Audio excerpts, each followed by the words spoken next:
4 sets of human remains were pulled out of a car in Cochiti Lake last week, and it may have solved an 8-year-old missing person case. Richard Sanchez of Albuquerque picked up his 3 children in 2001 for a custody visit and then disappeared. Police believe the remains in the car are his and his children. Now, even though we don't know for sure whose remains are in there, the news has sparked anger and outrage. Many people want to know how someone could do such a horrific thing. Joining us this morning is Lynn Rosenthal. She's the executive director with the New Mexico Coalition Against Domestic Violence. Good morning, Lynn. Thanks so much for being with us today. And of course, this is such an outrageous case, if in fact it turns out to be the family there in that car. You deal with these type of potential threats a lot. And do you think that the state or New Mexico is improving in how to deal with these type of situations before they end up in death?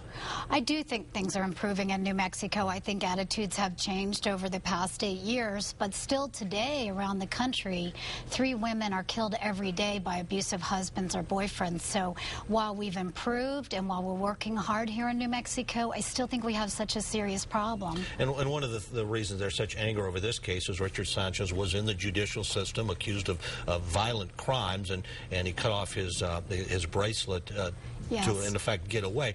Is there ways to prevent this from happening? I guess the question in this particular case is, should he have been allowed access to his children? I think the real problem is a lack of understanding between domestic violence, sexual assault, and the risk to children. In this case, this man was accused of a very violent sexual assault in front of a child.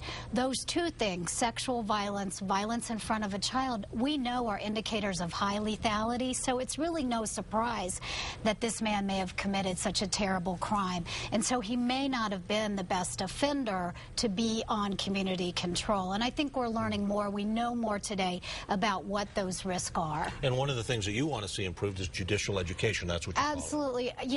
The New Mexico Supreme Court sets guidelines for judicial education. Some judges are required to have up to a day of domestic violence training. I would really like to see that strengthened so that judges across the board, in this case, for example, the case was both a civil case in divorce and custody and a criminal case in the accused sexual assault. And so I would like to see the full range of judges receive training about the lethality indicators, which were there in this case. This man told his wife he would make her life miserable if she tried to leave him. So the most important message to the courts, to family, to community is take threats seriously. I know that if there's a custody situation, and some parents, male and female, when the spouse or the estranged spouse comes to pick up the kids, they hold their breath until the children are returned. What should parents in this situation be aware of? Is there anything they can do in advance? Well, take threats seriously. When somebody says, I'm going to hurt these children, you'll never see these children again, let the court know about that. Let your attorney know so that they can bring those facts into a family law case, because, again, those are indicators that something like this really can happen.